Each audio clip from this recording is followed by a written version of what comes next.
পরিকল্পনা তো একটার পর একটা, তাদের ব্যাকআপ প্ল্যান তো থাকবেই যে কোনো সিচুয়েশনে, বাট এই ব্যাকআপ প্ল্যানটা আগেই ধ্বংস হয়ে যেত যদি জেনারেল ওয়াকারকে সরাই দেওয়া হইতো। বা সর্বশেষ তথ্য অনুযায়ী ক্যান্টনমেন্টে উত্তেজনার পারদ এখন তুঙ্গে, যে কোনো সময় বিস্ফোরণ ঘটে যেতে পারে। বিশেষ করে ওয়াকারের জীবন এখন সংকটাপন্ন অবস্থায় আছে, যার ফলশ্রুতিতে তার নিরাপত্তার জন্য ওয়াকার স্পেশাল কমান্ডো ফোর্স নিয়োগ করেছে এবং ওয়াকার আগে থেকেই অবগত তার জীবন যে কোনো সময় নাশ হতে পারে। যে ষড়যন্ত্রে ওয়াকার লিপ্ত হয়েছে। আর্মি অফিসারদের গ্রেপ্তার করবে কে, এই প্রসঙ্গটা নিয়ে আপনাদের সামনে এই মুহূর্তে কথা বলবো। দর্শক, চতুর্দিক থেকে চাপে পড়ে গিয়েছেন সেনাপ্রধান ওয়াকারুজ্জামান। তিনি কিছুতেই পারছেন না সেনাবাহিনীর সদস্যদের বিচারের মুখ থেকে বাঁচাতে। অন্যদিকে ডক্টর মোহাম্মদ ইউনূসের সাথে পাঙ্গা নিয়েও পারছেন না। রীতিমতো তিনি এখন নিরাপত্তাহীনতায় ভুগছেন। সেনাবাহিনীর এক অংশ এখন তাকে শেষ করে দিতে চায়। ভিডিওতে দেখতে পারবেন এই বিষয়ে চাঞ্চল্যকর কিছু তথ্য প্রকাশ হয়েছে। আপনাদেরকে দেখাবো আরো কিছু গুরুত্বপূর্ণ ভিডিও, না টেনে শেষ পর্যন্ত দেখবেন। একটি লাইক করে আমার সাথেই থাকবেন। পরিকল্পনা তো একটার পর একটা, তাদের ব্যাকআপ প্ল্যান তো থাকবেই যে কোনো সিচুয়েশনে, বাট এই ব্যাকআপ প্ল্যানটা আগেই ধ্বংস হয়ে যেত যদি জেনারেল ওয়াকারকে সরাই দেওয়া হইতো। বা এই যে একসাথে যে এতজন অফিসারদের যে চার্জশিটটা হয়েছে, এটার পর অ্যাকচুয়ালি সাবসাইড হয়ে যাবে। আমি যেটা বলতেছিলাম এর আগের অংশে, যে আজকে যে ফরমেশন কমান্ডার্স কনফারেন্সে যেটা হয়েছিল, প্রথমেই কিছু অফিসার, এর মধ্যে একজন হচ্ছে DGFI major general Jahangir, major general Mahbub, major general Aminul, যারা এটার বেনিফিশিয়ারি, তারা সেনাপ্রধানকে উত্তেজিত করে ইমোশনাল ব্ল্যাকমেইল করতে যাচ্ছে যে তারা তাদের জেনারেলকে রক্ষা করতে পারতেছে না, এরকম type. But general Walker actually এখন বুঝতে পেরেছেন যে অ্যাকচুয়ালি তার কন্ট্রোলের ভিতরে আর নাই। এতদিন উনি যা করছেন, লোকজনকে ভয় টয় দেখিয়ে সবকিছু থামানোর চেষ্টা করতেছেন, কিন্তু এই ভয় যে কাজ হয় নাই, কাউকে যে থামানো যায় নাই, এটা উনি ভালোভাবে বুঝতে পেরেছেন।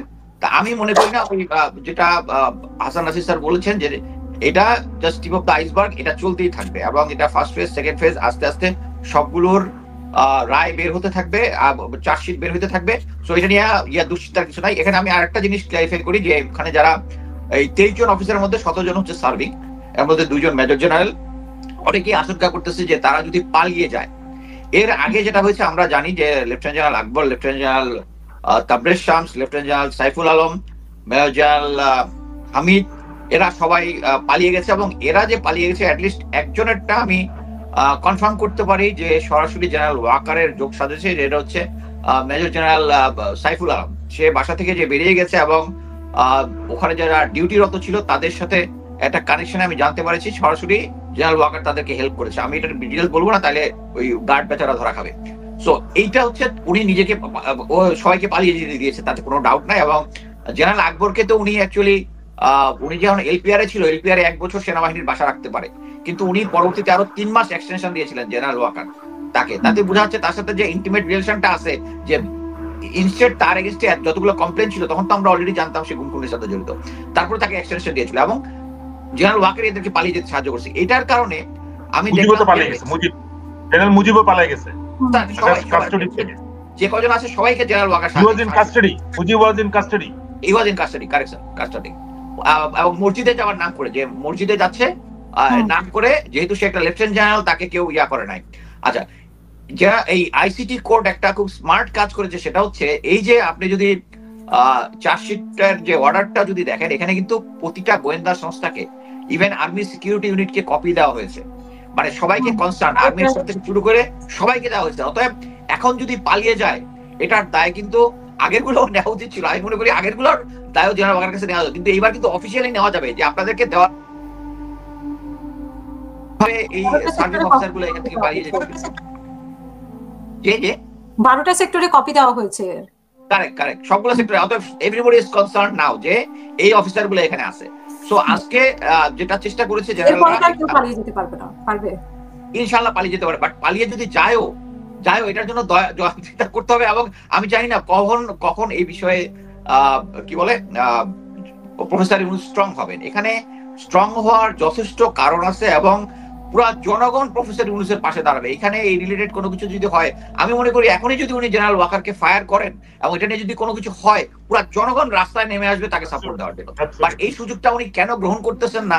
এবং উনার যে লিগেসি আছে, উনার যে ইন্টারন্যাশনাল একটা লিগেসি আছে, আন্তর্জাতিক একটা অ্যাকসেপ্টেন্স আছে, এটাই কাজে লাগিয়ে উনি আন্তর্জাতিক সাপোর্টও পেতেন এবং তার যে এই সরকারটা এটা খুব ভালোভাবে স্মুথ ভাবে চলা যেত। বাট আমি এইটুকু বলতে পারি যে সামনের নির্বাচনটা যদি জেনারেল ওয়াকারের অধীনে হয়, আগের থেকে বেটার হবে এই বর্তমান সিচুয়েশনে। বাট তারপরেও আমি আশঙ্কা করি এখানে সমস্যা হতে পারে। আমি অলরেডি কালকে একটা পোস্ট দিয়েছি যে একটা নতুন দলকে নিবন্ধন দিচ্ছে নির্বাচন কমিশন, হচ্ছে জাতীয় লীগ।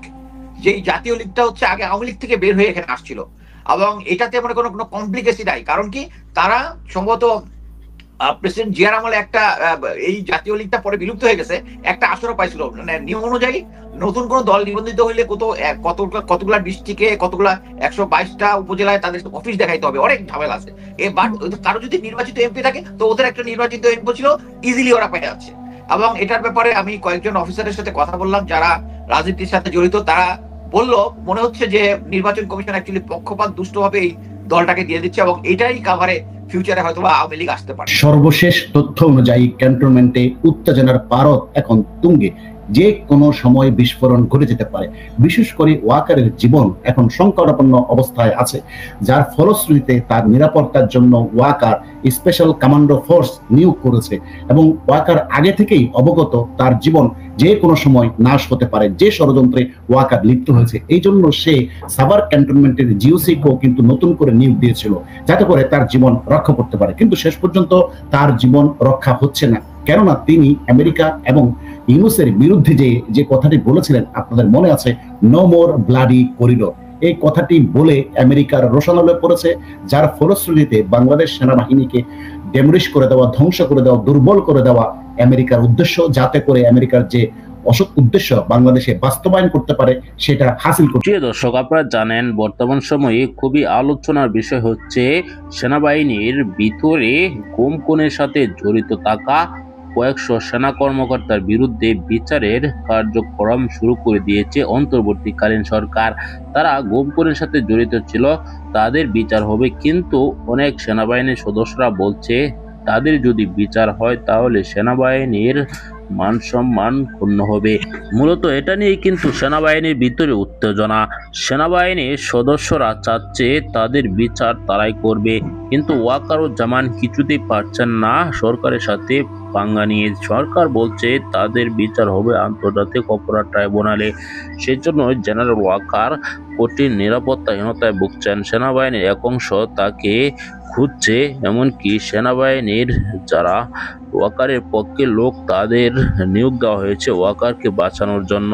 দর্শক, এরকমই কিন্তু সংবাদ প্রকাশ পেয়েছে। আপনারা ভিডিওতে দেখেছেন এই সকল বিষয় নিয়ে আপনার কি মতামত কমেন্টে জানাবেন। পরবর্তী নিউজগুলো সবার আগে পেতে চ্যানেলটিকে সাবস্ক্রাইব করে রাখবেন, ভিডিওতে একটি লাইক দিয়ে শেয়ার করে দিবেন, অন্যদেরকে দেখার সুযোগ করে দিবেন। এই মুহূর্তে বিদায় নিচ্ছি। আসসালামু আলাইকুম।